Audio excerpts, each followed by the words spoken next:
Boshlandimi? Qarang endi do'stlar, videoni o'tkazmang, oxirigacha ko'ramiz. Chunki bilimli video joylayapmiz siz uchun.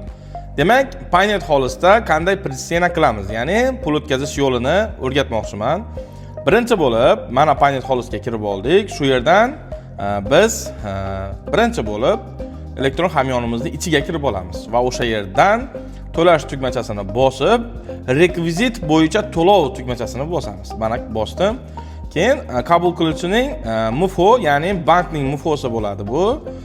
Bankning MFOsi yoziladi, MFOsi. Keyin qabul qiluvchining hisob raqami yoziladi, do'stlar, va davom etish tugmasi bosiladi.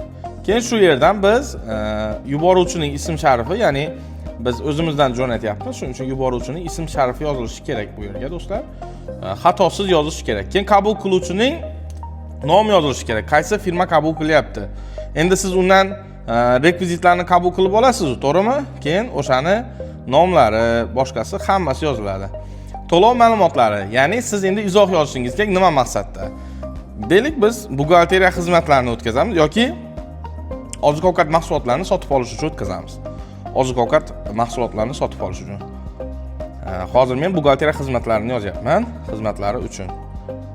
Davom etish tugmachasini bosamiz. Ana keyin mening Paynet kartamda 25160 so'm pul bor edi, do'stlar. Siz uchun test qilib ochib qo'yganman bu YTTni, do'stlar. Va shu yerdan deylik 5000 so'm pul o'tkazamiz. O'tkazib ko'raman. Natijani ertaga istoriyamda ko'rasiz, xudo xolasa. Ertaga bankda ko'rsanadi, qanday holatda ko'rsanishini ko'rsataman. Chunki o'zimning firmamga o'tkazyapman. Davom etishda bosamiz. Mana komissiya olar ekan, do'stlar, 1% komissiya olar ekan. Ya'ni 50 so'm olyapti. Ya'ni biz rekvizitlar bo'yicha to'lov qilganimizda 1% komissiya olar ekan. O'sha joyini ham aytib o'tdim. Sizlarga to'lash tugmachasini bosdim. Mana o'tdi, do'stlar. Demak, biz 5000 so'm o'tkazgandik.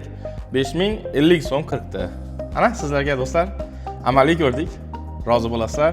Menga obuna bo'ling. Bu videoni pritsena qilmoqchi bo'lgan YTT rahbarlariga jo'natib qo'ying. Aynan Paynet Holisdan biz jo'natdik. Rahmat.